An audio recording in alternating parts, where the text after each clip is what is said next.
As a kid, I was told a lot of things that didn't turn out to be true. Babies are delivered by storks. Keep making that face and it'll stay that way. You'll grow into those ears. But the one that still gets me is, this will only hurt a little bit. After about 2 vaccinations, I wondered just what my doctor's idea of a little bit was. And though we've come a long way in making some parts of medicine less painful, we haven't really developed much in the way of making shots more pleasant. What I always suggest is prepare the child before they come. Act it out, discuss it, tell them that it's going to happen, it'll be over quickly, it'll hurt a little bit. We don't want to lie to the children, it is going to hurt a little bit, but very little bit, and it's going to be over very quickly. And I never trick a child and give them a shot before I tell them that they're going to get the shot. You don't want to surprise them, because then they're not going to trust you anymore. Because nothing facilitates trust between 2 people like having one of them jab the other with a shiny needle. But in all seriousness, vaccinations are a necessary medicine for our children to survive in this disease-filled world.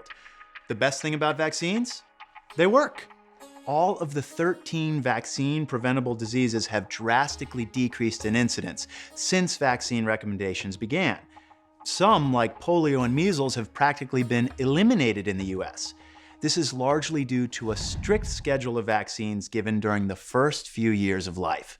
We basically follow a schedule that's suggested by the Academy of Pediatrics. We have a certain set of vaccines at 2, 4, and 6 months of age. DTaP, polio, Haemophilus influenza type B, Prevnar, which is strep pneumonia, and the rotavirus vaccine. Some of the vaccines that we use have multiple antigens in it, so it sounds like a lot of shots, but we've narrowed it down to just about 2 shots at each visit and 1 oral vaccine. And then we have at 9 months, we throw in the 3rd hepatitis B. And then at a year, we give the measles, mumps, rubella vaccine, the chickenpox vaccine, hepatitis A, Prevnar, again, that's the strep pneumonia vaccine. And then there's a smattering of other catch-up shots that we give. It sounds overwhelming to hear such a list of vaccines administered so close together, but all these vaccines, schedules, and combinations have been extensively studied, and they are safe. They're also necessary for the body to prepare itself in case it ever comes in contact with the nasty, real, live viruses. And those hurt more than just a little bit. Each time they're given, the body develops titers or antibodies to combat the disease. Each vaccine contains multiple antigens or proteins. And these proteins are the equivalent of chopped up pieces of the virus or bacteria that we're protecting against. And when they're injected into the body, the immune system sees it as a foreign invader and starts developing antibodies to fight off the foreign invader.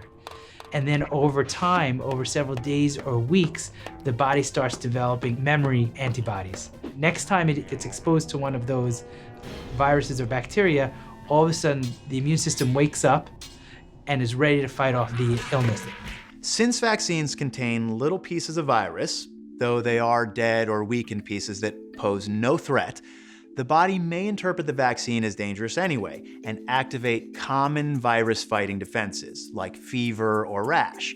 This is only a sign that the body recognizes the antigens and not something that should alarm parents. Some vaccines will see a reaction the next day or 2.